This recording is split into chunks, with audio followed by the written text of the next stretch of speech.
Muito bem, nós estamos aqui para mais um programa nesse canal do YouTube, onde estamos gravando os 260 capítulos do Novo Testamento. Quando nós concluirmos esse trabalho, você terá a coleção de vídeos do Novo Testamento comentado verso por verso, todos os capítulos, que vai te dar uma videoteca maravilhosa para você pesquisar.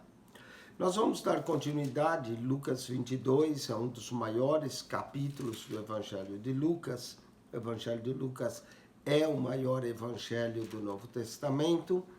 E nesse capítulo nós vamos ter a traição de Jesus, Judas vendendo Jesus, a última Páscoa, a instituição da Santa Ceia, um ensino sobre o maior no reino dos céus será o menor, Pedro é avisado, 2 espadas, Jesus no Getsêmani, Jesus é preso, Pedro nega Jesus, Jesus perante o Sinédrio.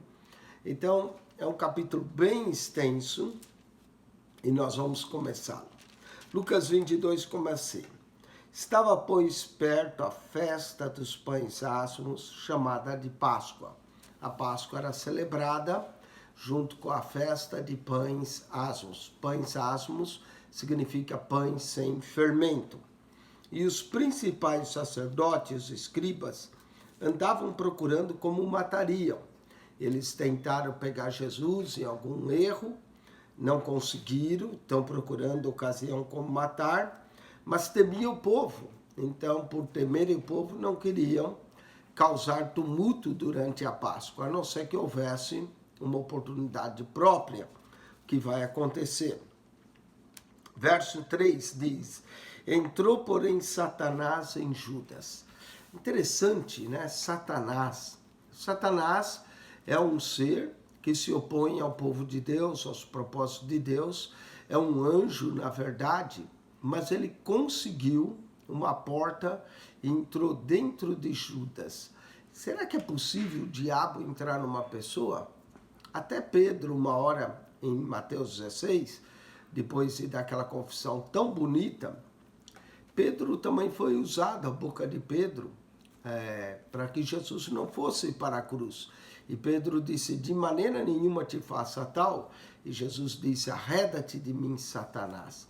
Então, Satanás procurou ocasião e ele entrou. A Bíblia diz: entrou, porém, Satanás em Judas, que tinha por sobrenome Iscariotes, o qual era o número dos 12. Nós vamos ver que quem vai entregar Jesus é Judas, mas quem está dentro de Judas é o próprio Satanás.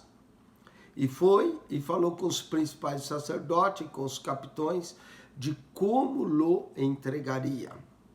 Então, ele procurou entregar Jesus à traição. Note que os sacerdotes temiam o povo, mas agora apareceu a oportunidade. Os quais, verso 5, se alegraram e convieram em lhe dar dinheiro. E ele concordou e buscava oportunidade para nos entregar sem alvoroço.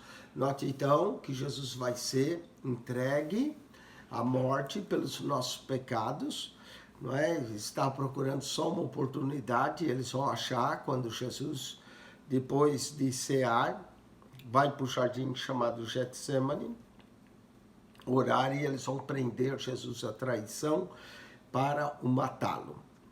Chegou, porém, o dia da festa dos pães asmos e importava sacrificar a Páscoa. Note que é interessante, né? Eles não queriam, a princípio, pegar Jesus durante a Páscoa, mas agora apareceu a oportunidade e eles o vão fazer.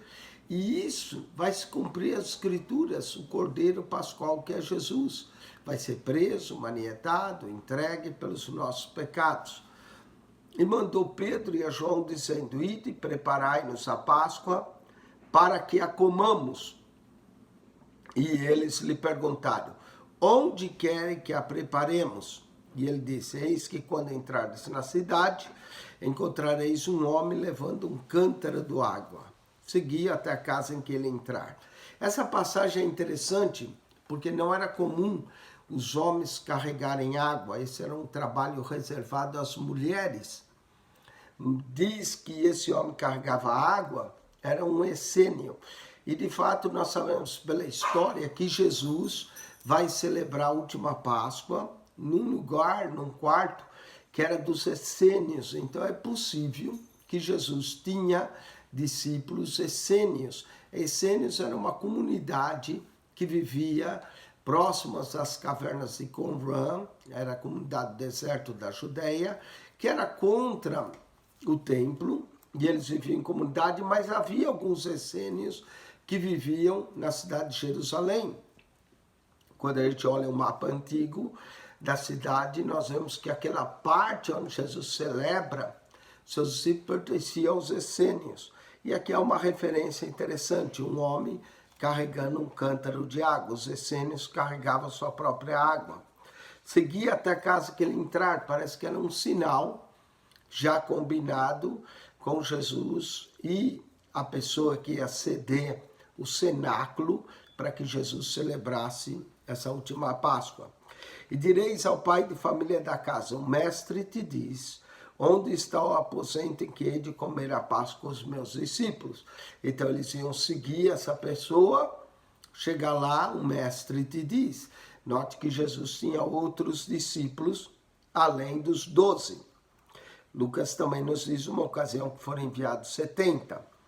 Então eles vão mostrar um grande cenáculo mobiliado, aí fazer os preparativos. Então já estava, parece que pré-arranjado, entre Jesus e o dono do cenáculo, onde ele ia mostrar, e Jesus ia celebrar a Páscoa com seus discípulos naquele cenáculo. E indo eles, acharam como lhes havia sido dito e prepararam a Páscoa, né? Prepararam todos os arranjos para que naquela noite eles celebrassem a Páscoa. E chegada a hora, pôs-se à mesa e com ele os 12 apóstolos. Nos evangelhos sinóticos, nos dá a ideia que a Páscoa foi celebrada, na verdade, um dia antes da Páscoa. Dá a impressão que foi na Páscoa, mas essa ceia foi celebrada um dia antes, porque Cristo, na verdade, é o Cordeiro Pascual. João mostra isso claramente. No Evangelho de João não há celebração da Páscoa. Aparece Jesus lavando o pé dos seus discípulos, mas não celebra a Páscoa. Já nos Evangelhos sinóticos, Mateus, Marcos e Lucas, todos mencionam que ele celebrou a Páscoa, mas para que isso se desse, ele teve que celebrar um dia antes, um dia anterior à Páscoa verdadeira, porque ele era o Cordeiro Pascual. E achando preparar a Páscoa, e chegou a hora, pôs-se à mesa com ele e os 12 apóstolos. Note que Judas está aqui. E disse-lhes, desejei muito comer convosco essa Páscoa antes que padeça.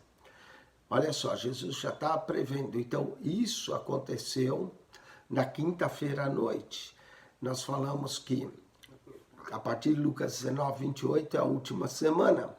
Né? Na segunda-feira, Jesus purifica o templo. Na terça tem debate.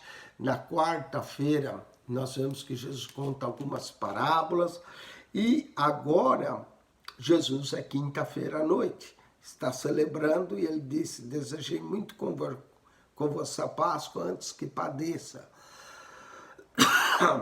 Ele iria padecer pelos pecados e isso ia se dar na sexta-feira. Porque vos digo que não a comerei mais até que ela se cumpra no reino de Deus. Então, interessante, parece que no reino de Deus iremos celebrar novamente essa Páscoa com Jesus. E tomando o cálice, e havendo dado graças, diz, tomai, o repartia entre vós.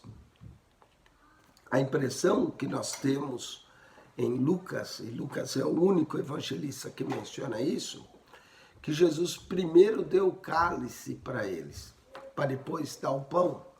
Nos outros evangelhos, Jesus dá o pão primeiro, para depois dar o cálice. Mas era comum na festa da Páscoa, eles não tomarem apenas um cálice, eles tomavam 3 cálices e o quarto deixava sem beber. Então, e dizia que o quarto era para Elias. É interessante estudar a forma como os judeus celebram a Páscoa. Mesma coisa o pão, eles comiam 3 pães diferentes por cada patriarca, por Abraão, por Isaac e por Jacó.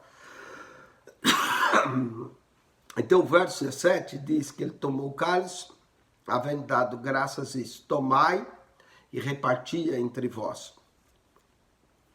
Porque vos digo que já não beberei do fruto da vida até que venha o reino de Deus. Esse pode ter sido o primeiro cálice que ele tomou, não é? E mandou que eles repartissem. E aí, não diz que ele exatamente disse que esse primeiro cálice era o cálice do seu sangue, mas eles tomaram o primeiro cálice e ele faz uma promessa que já não beberia até que venha o reino de Deus.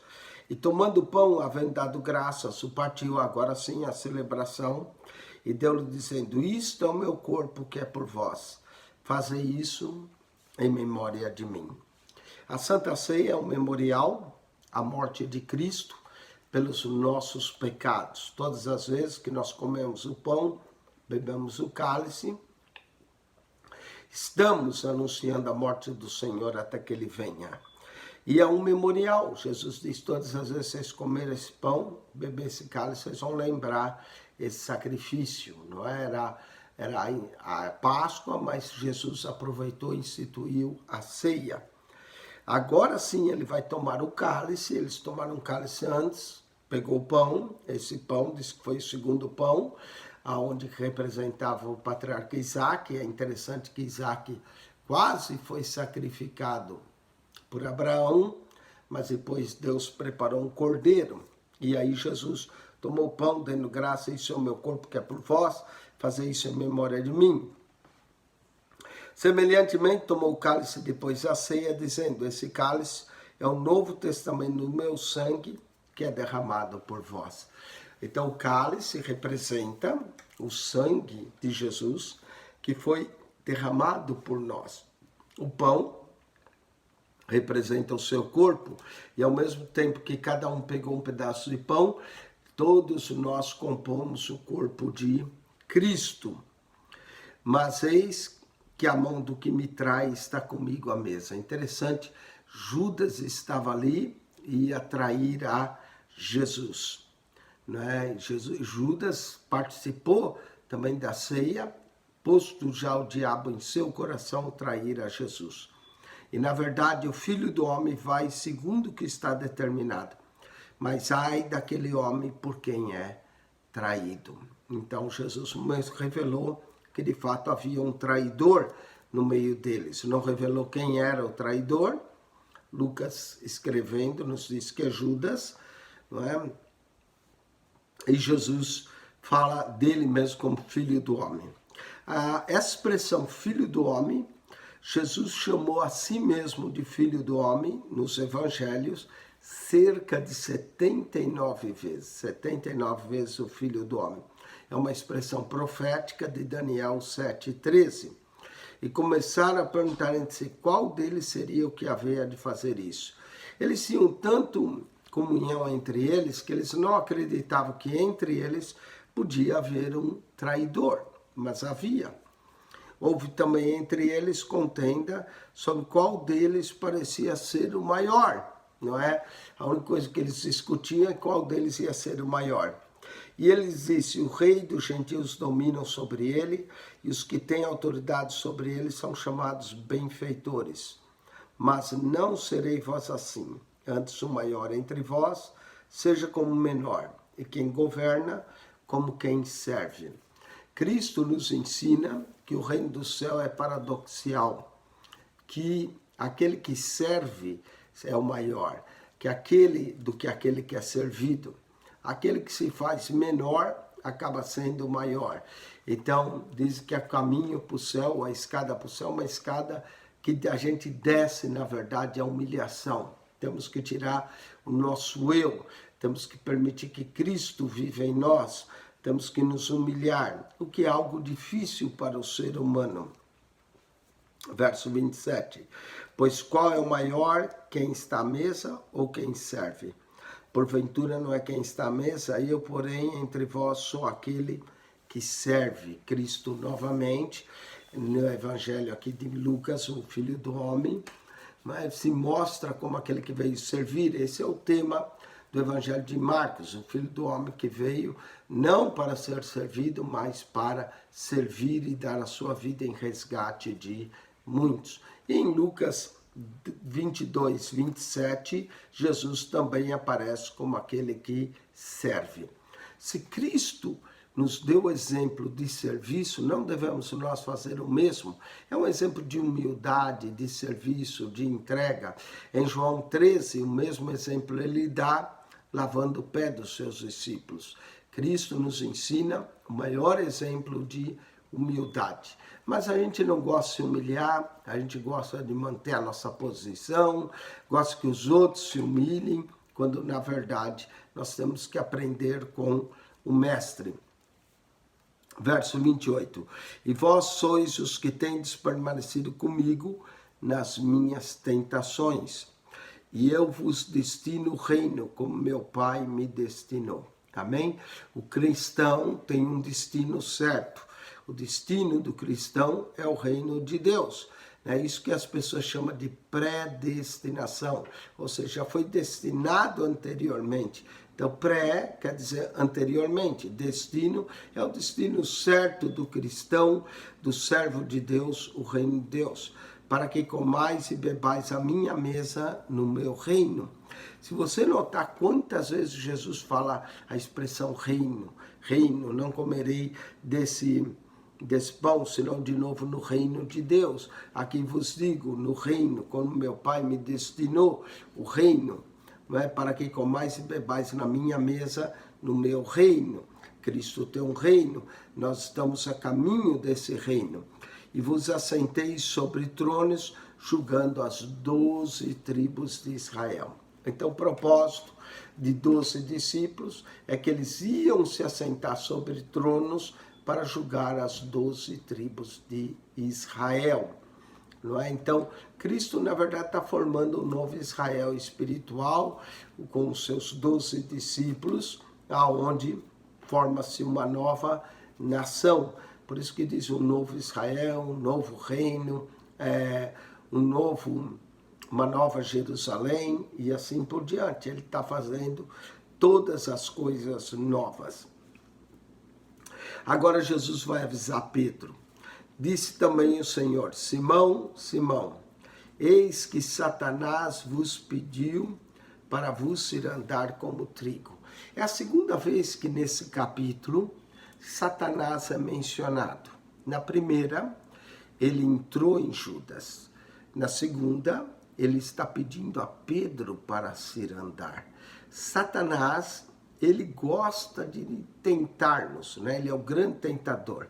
Satanás não é problema para Deus. Muita gente pensa que Deus está lá no céu preocupado com Satanás. Não, Satanás nunca foi, nunca será problema para Deus. Deus é muito mais poderoso. Satanás, para fazer qualquer coisa, tem que pedir autorização para Deus. Satanás é problema para nós. Deus criou o homem e o homem luta contra o diabo desde o princípio do mundo, não é? Desde o primeiro homem, Adão, que foi tentado e caiu. Então o homem tem lutado. Cristo nos ensina e nos dá armas para nós sermos mais do que vencedores. Mas Satanás pede, Satanás nos tenta, Satanás gosta de brincar conosco, de nos cirandar como trigo, pediu a Pedro para o fazê-lo. E Jesus então vai mostrar uma grande lição. Jesus vai dizer: mas eu roguei por ti, não é? Eu roguei por ti para que a tua fé não desfaleça. E tu, quando te converteres, confirma teus irmãos. Inacreditável esse verso.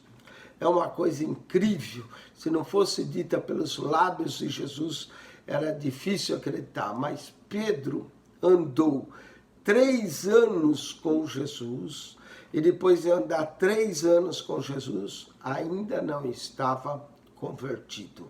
Está aqui, foi Cristo que disse: mas eu roguei por ti para que a tua fé não desfaleça. E tu, quando te converteres, confirma teus irmãos. 3 anos andando do lado de Jesus, vendo os milagres, vendo as maravilhas, o homem ainda não estava convertido, não é? É uma coisa inacreditável, porque conversão é uma obra do Espírito Santo. Como nenhum deles ainda havia recebido o Espírito Santo, é natural que eles andassem ainda na força da sua carne, que eles não compreendessem muitas das coisas que Jesus falava. Quem nos converte é o Espírito de Deus. E ele diz: Senhor, estou pronto a ir contigo até a prisão e a morte.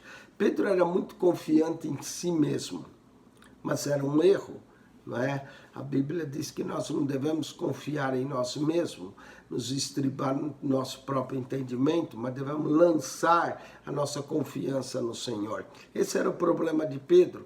Ele confiava muito em si e não estava convertido. E disse: Senhor, estou pronto a ir contigo até a prisão e a morte. Certamente Pedro até queria morrer por Jesus, mas ele está invertendo os papéis. Quem vai morrer por nós é Jesus e não nós por ele. Mas ele disse: digo-te, Pedro, que não cantará hoje o galo antes que 3 vezes negues que me conhece. Oh, que profecia dolorida. Pedro, achando que ele estava prontinho para morrer por Jesus, Jesus declara a ele que o galo não vai cantar antes que Pedro negasse 3 vezes que o conhecia. E numa outra, o evangelho diz que o galo não vai cantar 2 vezes. Aqui diz simplesmente que o galo não vai cantar antes que Pedro negasse 3 vezes. Ou seja, durante aquela madrugada, Pedro haveria de negar a Jesus, que nós vamos ver nesse capítulo, que ele acaba negando, não é? Qual é o perigo de negar? Negar é quando se nega a Cristo, temos o perigo de Cristo também nos negar perante o Pai. Não é? Pedro aqui tinha o perigo de negar a Cristo, de negar a fé, de negar o próprio Deus, de negar a ressurreição, a divindade de Cristo e, por último, negar o nome de Jesus. Não é? Tomemos cuidado que nunca neguemos a nossa fé, nunca neguemos a Cristo, nunca neguemos a Deus ou a ressurreição dentre os mortos ou a divindade ou o próprio nome. E disse-lhes: quando vos mandei, sem bolsa, alforje ou sandálias, faltou porventura alguma coisa? Jesus está lembrando da missão que ele havia mandado eles. Eles responderam: nada. É interessante, quando Jesus nos envia, quando Jesus nos manda, ele toma conta de nós. E aqui é uma pergunta: quando vos mandei sem bolsa, alforje, sandália, faltou porventura alguma coisa? Eles responderam: nada. Disse-lhe, pois: mas agora, aquele que tiver bolsa, tome como também o alforje. E o que não tem espada, venda a sua espada e compre-a. Uau! Vende a sua veste e compre-a. Jesus mandou eles comprarem espada. E é interessante, eles pensam que, uau, quem sabe ele está se preparando para uma guerra, não é? Mandou ele chegar a vender veste para comprar espada. Porquanto vos digo que importa que em mim se cumpra aquilo que está escrito. E como os malfeitores foi contado, porque está escrito, de mim terá cumprimento. E eles disseram: Senhor, eis aqui 2 espadas. E eles disse: basta. Interessante, 2 espadas. Possivelmente uma era de Simão, né, que se sentia o líder do grupo. Inclusive Simão vai usar essa espada para cortar a orelha do servo do sumo sacerdote, vai cortar ali a orelha, e a outra talvez era de outro Simão, o Cirineu, que era considerado Simão o Zelote, não é? Os zelotes usavam espada. Quando eles disseram: Senhor, é que as 2 espadas, ele disse: basta. 2 era suficiente, não precisava de mais. Dizem alguns que quando eles disseram: eis aqui 2 espadas, que eles colocaram a espada, formou o formato de uma cruz. E com aquele formato da cruz, Jesus disse: basta, não é? Era o suficiente. Jesus não precisava de 2 espadas para o livrar. Mas ele mandou que eles vendessem a veste, pelo menos tivesse a espada. E apareceram 2, mostraram, parece que puseram uma em cima da outra, formou a cruz. Jesus disse, basta, não é? E saindo foi como costumava para o Monte das Oliveiras. Esse Monte das Oliveiras fica ao pé da cidade de Jerusalém, do lado de fora, também chamado Jardim do Getsemane, onde se prensava a oliva e produzia o azeite. E aqui Cristo vai ser prensado para produzir a nossa salvação. E claro, dele também vem o Espírito. O azeite é símbolo da unção do Espírito. E também os discípulos o seguiram. E quando chegou àquele lugar, disse, orai para que não entreis em tentação. Jesus mandou que eles orassem. Nós também devemos orar para não entrar em tentação. São muitas as tentações nesta vida. E toda vez que somos tentados, corremos um sério risco e um perigo de pecarmos contra Deus. Por isso que nós devemos sempre orar para que não entreis em tentação. E apartou dele cerca de um tiro de pedra, e pondo-se de joelhos, orava. Agora, algo interessante vai acontecer. Lucas vai descrever um fenômeno incrível que vai acontecer, da angústia que Jesus vai passar. Nós vamos ler sobre isso. Jesus orava. Foi um momento intenso, foi um momento difícil. E apareceu-lhe um anjo do céu que o confortava. Interessante, né? No momento da sua crucificação estão os anjos. Eu já mencionei que o Evangelho de Lucas é o evangelho que mais menciona anjos, né? Enquanto que Marcos menciona muitos demônios, em Lucas menciona anjo. Nós poderíamos dizer que é o evangelho da angiologia. Apareceu um anjo do céu que o confortava. Quem sabe em momentos de agonia, Deus envia os seus anjos para nos confortar. E posto em agonia, quanto mais agonia ele estava, orava mais intensamente. Olha, Jesus, quanto mais agonia, mais orava. Às vezes a gente fica agonizado, a gente não consegue nem falar com Deus, mas Jesus é diferente. Quanto mais agonia, mais orava intensamente. E Lucas escreve o seguinte, presta atenção, Lucas 22, 44. E o seu suor, Jesus chegou a suar, orando, suado, tornou-se em grandes gotas e sangue corria até o chão. Diz a medicina que isso é possível quando se tem um momento muito intenso, né? As veias se afinam e aí o sangue começa a sair com os poros misturado com o suor da pessoa. Note que o seu sangue, o seu suor se transforma em grandes gotas de sangue que corriam até o chão. Fico imaginando a agonia de Jesus, né? Diz que até esse sentido chama hemofilia, esse sentido de o suor se transformar em grandes gotas de sangue, medicinamente chama hemofilia. Jesus teve esse momento de agonia, que tal o seu suor se transforma em grandes gotas, não eram pequenas gotas, grandes gotas de sangue que corriam até o chão.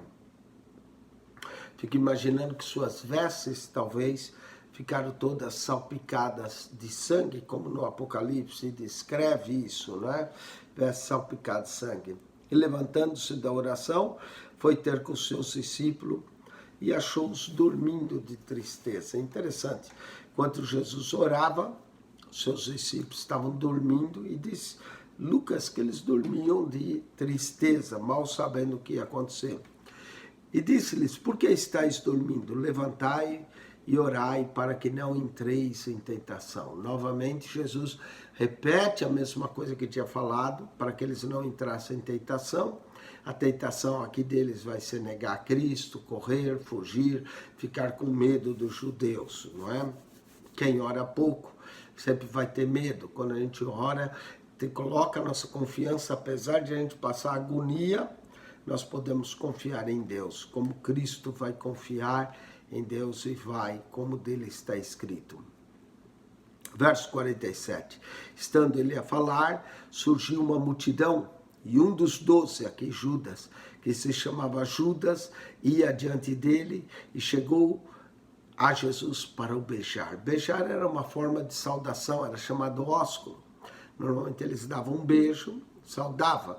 Esse era o sinal com que Judas deu para identificar a Jesus, porque estava de noite, escuro, né? Eles vieram com tochas para o prender, não sabia qual deles poderia ser Jesus. E Jesus lhe disse: Judas, com um beijo traz o Filho do Homem, novamente a expressão Filho do Homem, da qual se refere 79 vezes nos evangelhos. E vendo os que estavam com ele e o que ia suceder, disseram: Senhor, feriremos a espada. Agora eles pensaram na espada, lembra que era só duas. E um deles, Simão, né, feriu o servo do sumo sacerdote e cortou-lhe a orelha direita. Presta atenção nessa expressão e nesse detalhe da orelha direita. A intenção não era cortar a orelha, a intenção era cortar a cabeça, não é? Quando ele puxou da espada, ele foi dar, o homem certamente viu a lâmina vindo e desviou. Conforme ele desviou, acertou na orelha. Mas eu gosto desse detalhe na orelha direita. Olha, se eu estou de frente para uma pessoa e eu puxo da espada e vou, a tendência é eu cortar a orelha esquerda, não a direita. O que dá a impressão que ele puxou e o homem desviou. Conforme desviou a orelha, a espada foi na orelha e acertou na orelha direita. A intenção era na cabeça, porque se a mão direita vem de frente da espada, a orelha da pessoa é esquerda. Então a intenção não era acertar a orelha, era acertar a cabeça. Uma pessoa desviou e pegou a orelha direita da pessoa, não é? Então, aqui nós vemos que a intenção era ferir mesmo a cabeça, mas cortou a orelha direita, porque certamente o homem desviou a cabeça e acertou na orelha. E respondeu Jesus: deixa, basta, e tocando a orelha o curou. Incrível, até o seu adversário, Jesus repreendeu o que puxou da espada, no caso nós sabemos pelos outros evangelhos que foi Pedro. Jesus repreendeu, disse basta e tocou-lhe a orelha. Imediatamente curou a orelha do homem. E disse Jesus aos discípulos, sacerdotes e capitões do templo e anciões que tinham ido contra ele: saís com espadas e porretes como para deter um salteador? É uma pergunta. Tendo estado todos os dias convosco no templo, e de fato nós, se notarmos, a semana Jesus tinha passado no templo, e não estendesse a mão contra mim, mas essa é a vossa hora e o poder das trevas. Não é o poder das trevas. Eles vão prender a Jesus. Jesus vai como dele acerca está escrito, para cumprir as escrituras. Então, prendendo, o levaram e o meteram na casa do sumo sacerdote. E Pedro o seguia de longe. Aqui que está o problema. Pedro seguia Jesus de longe. Nós não podemos seguir Jesus de longe, temos que seguir Jesus de perto. Tem gente que quer seguir Jesus à distância, não é? Eu vou ser cristão, mas eu não vou todos os domingos à igreja, eu não vou ser fiel nas minhas ofertas, meus dízimos, eu vou lá fazer quando me apetece. Isso aí que eu chamo de seguir Jesus de longe. Quem acaba seguindo Jesus de longe, uma hora ou outra, acaba negando a Cristo, não é? Seguiu de longe. E havendo acendido fogo no meio do pátio, estando todos assentados, assentou-se Pedro entre eles. Segundo problema de Pedro. Salmo 1 diz: bem-aventurado o varão que não se assenta na roda dos escarnecedores, nem se detém no caminho dos ímpios, não é? Nem ouve o conselho dos ímpios. E aqui Pedro seguiu Jesus de longe, se assentou-se junto com os outros. E aqui vai começar o problema de Pedro, né? Como certa criada, vendo estar assentado no fogo, pusesse o olho nele e disse: esse também estava com ele. Pronto, uma criada. Olha, porém ele negou, dizendo: mulher, não o conheço. Incrível. O homem que tinha dito que ia morrer por Jesus, a horas depois, quando se viu em aperto, quando uma mulher, uma criada, ele teve medo: não o conheço. E um pouco depois, vendo outro, diz: tu és também deles. Mas Pedro disse, homem, não sou. Segunda vez. Jesus disse que ele ia negar 3. Primeiro a criada ouviu, disse, tu és. Depois um outro homem disse, é sim, tu és o dele.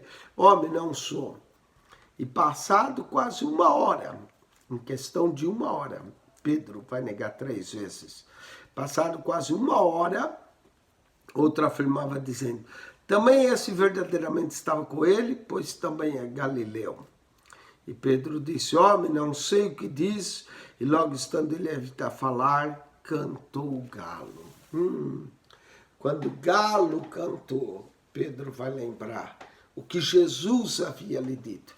Eu fico imaginando que daí por diante, toda vez que Pedro ouvia um galo cantar, Pedro ficava com aquele trauma das 3 vezes. Nessa 1 hora, ele acabou negando Jesus 3 vezes. Primeiro através de uma criada, depois através de um homem, passando quase 1 hora, negou pela 3ª vez e finalmente o galo cantou. Presta atenção agora no verso 61. E virando-se o Senhor, olhou para Pedro. Jesus pregava de 3 formas. Jesus pregava pelas suas palavras, Jesus pregava pelos seus milagres e pregava com seus olhos. Jesus não precisava, tinha hora que ele não precisava falar, só olhava. Pedro negou a primeira, Pedro negou a segunda, quando Pedro negou a terceira, o galo cantou lá de dentro. Jesus diz, virando-se o Senhor, olhou para Pedro. Quando Jesus olhou para Pedro, não foi quando o galo cantou, mas quando Jesus olhou para Pedro, Pedro lembrou-se da palavra do Senhor, como lhe tinha dito, verso 61. Antes que o galo cante hoje, me negará 3 vezes. Ah, como aquele olhar de Jesus ficou marcado. Eu fico imaginando que Jesus virou-se para Pedro, olhou para ele e disse, não me conheces, né, Pedro? E aí Pedro ficou marcado. E saindo Pedro para fora, antes ele nunca tivesse ido para dentro, saindo para fora, chorou amargamente, amargamente. Coisa terrível, negar a Jesus. Pedro saiu de lá chorando amargamente. Ele que tinha dito que morreria pelo mestre. E os homens que detinham Jesus zombavam dele, ferindo.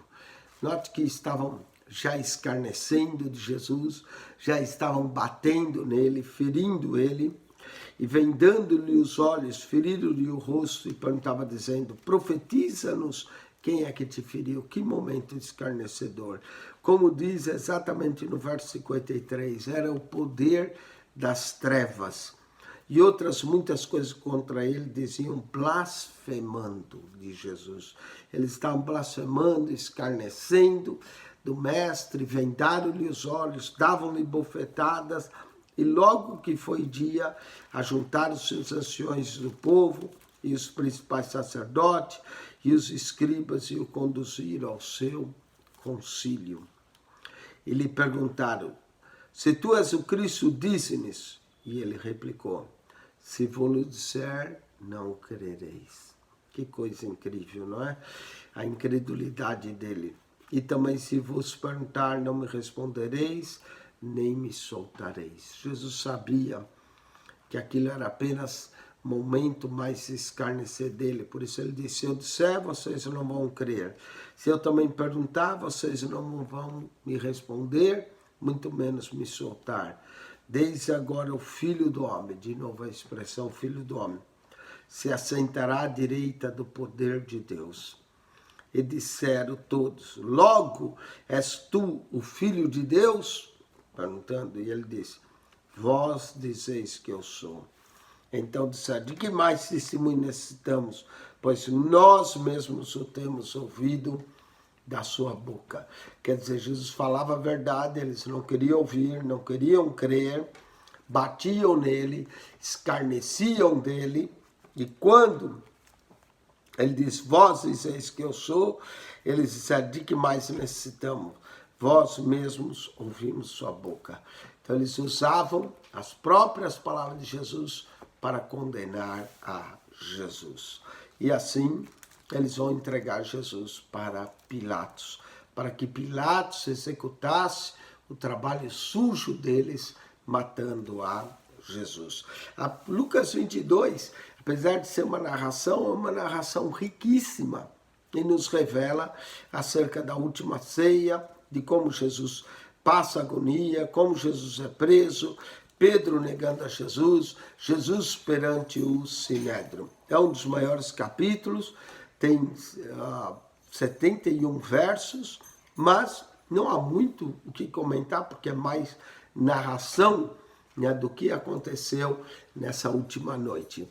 Nós vamos voltar novamente com Lucas capítulo 23, para que você veja agora a crucificação de Jesus. Jesus perante Pilatos e perante Herodes, e depois o ato da crucificação, da morte de Jesus pelos nossos pecados, o seu sepultamento, e o capítulo 24 trata da ressurreição. Com isso nós terminamos com Lucas 22, capítulo importantíssimo, onde Jesus celebra a Páscoa, a ceia, os seus discípulos, nos ensina acerca de quem é o maior, avisa Pedro, não é, que ele vai trair, vai para o Getsemane, tem agonia, é preso, Pedro nega, Jesus é escarnecido perante o Sinédrio e o julgamento irá continuar no capítulo de número 23 de Lucas.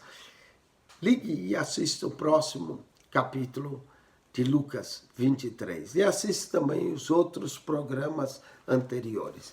Quem esteve convosco, mais uma vez, pastor Eugênio Piacentini, para esse programa nesse canal do YouTube. Deus te abençoe.